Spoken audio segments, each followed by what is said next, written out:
Celoman Boxing. Like, subscribe, comment. So, Saul Canelo Alvarez dominates Jermell Ironman Charlo. We're gonna put the spotlight on it. Stay tuned.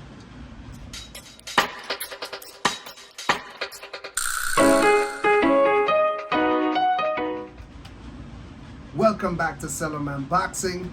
Blessings in the name of Jesus. So today we're looking at the complete domination of Canelo over Jermell Ironman Charlo. I must say I was thoroughly disappointed with the fight. I thought it would have been much more competitive. I expected a lot more from Jermell Charlo, and from round one, you kind of could tell exactly how the fight was going to play out. Canelo put his hands up and he started walking towards Charlo, and he started winging that right hook to the left arm of Charlo, right? And from the time one of those right hooks that Canelo throws landed on Charlo's left arm, and when I saw how he reacted, I knew that either it was going to be a short night or Canelo would dominate the fight. Canelo really breaks you down, man. He doesn't have like a super slick style, and it doesn't look as sophisticated as, like, say, the style of Boots Ennis or somebody like Terence Crawford, but he's very sly and conniving in his approach to boxing, and Canelo has great ring generalship. He controls the pace of the fight, and he makes fighters do what he wants them to do.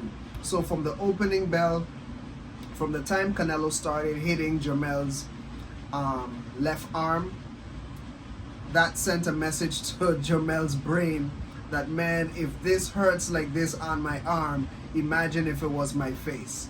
So Jermell started dancing, he started moving, which is not necessarily a bad thing, but he didn't add any offense to the movement. He didn't add any feints. He didn't give Canelo any different looks to throw him off. And once you don't give Canelo different looks, once you don't approach him with different styles, changing levels, he's just gonna treat you like a punching bag. And that's what he did with Jermell Charlo. Canelo, he does a lot of slick veteran moves. Like, he'll walk up to you with his hands up, but you're not safe. You can't just explode and exploit his high guard because he has a well-timed jab. So once he gets in range, he's gonna shoot that jab. And he was catching Jermell Charlo with a well-timed jab all night. It kept his head popping back. He caught him a few times on the nose, on the chin, and it just kept Jermell very tentative. Also, if Canelo does not have the high guard up, Canelo is moving. Even if he's not throwing punches, as he's walking towards you, he's moving. So he keeps your mind active, wondering what he's gonna do next. All the while, he's setting up his offense. Canelo showed a real impressive lead hand, not just the jab, but he would set up his power shots by feinting the jab and using the lead hand. Like the knockdown, I think it was in the 7th round where he knocked down Charlo.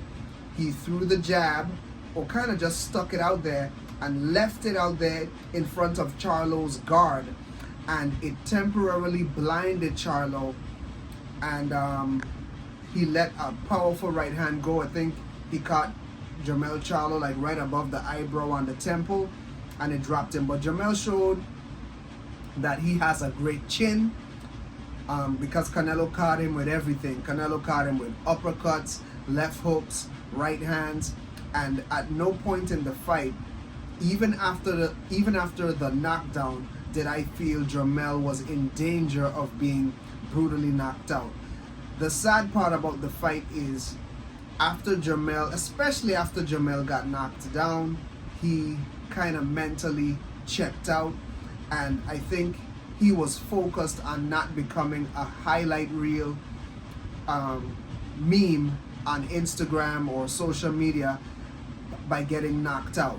He really was trying to avoid that, and I really say that's unfortunate, because when Jermell Charlo actually let his hands go in this fight, he was effective. But the problem was, because he was so afraid of the offense of Canelo, he was trying to hit Canelo with one shot, 1 or 2 shots max at a time.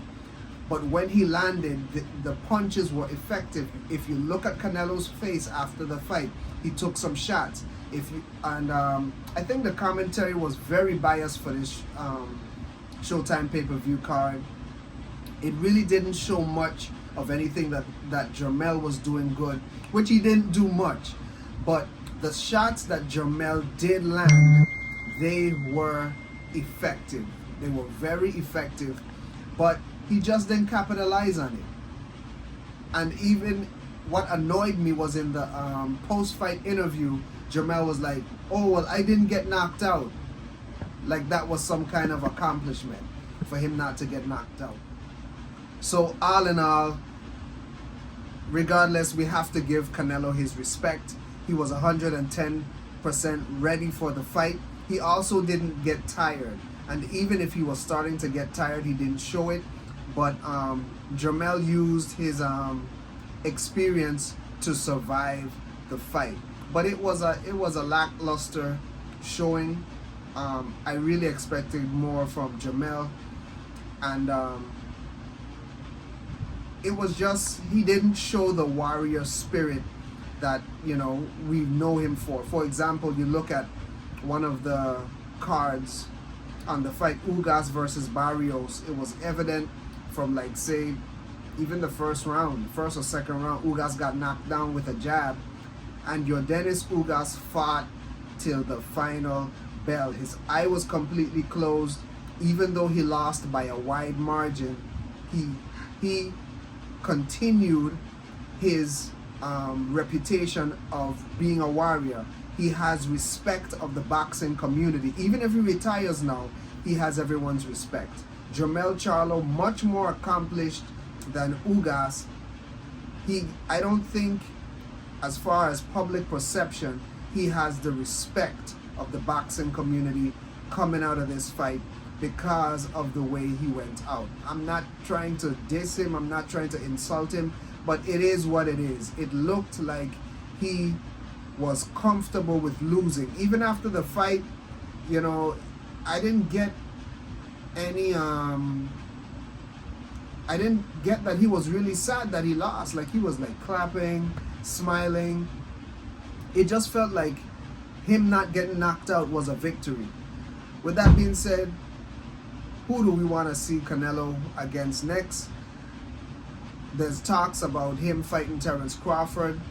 We know that Terence Crawford has the Errol Spence rematch, but I would like to see that fight. I would also like to see the winner of David Benavidez versus Bubu Andrade. I would like to see them face off against Canelo as well.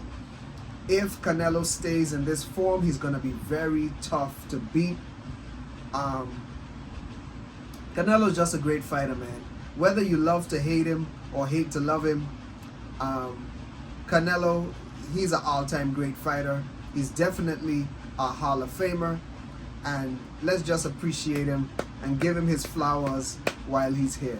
Where does Jermell Charlo go from here? He still retains his titles at 154 pounds. So he may very well be facing the winner of Tim Tszyu and Brian Mendoza that's supposed to be going on soon. That's a really fun fight. I would love to see that fight because Brian Mendoza has some great momentum after knocking out Sebastian Fundora, and before that he knocked out Jason Rosario. We know Tim Tszyu, he just came from knocking out Carlos Ocampo. So that is going to be a wonderful clash in Australia. And I'm just excited to see where the 154-pound division is going to go. Erickson Luben pulled out a really tight decision win. Let me don't say it was a tight decision win because it was a unanimous decision win.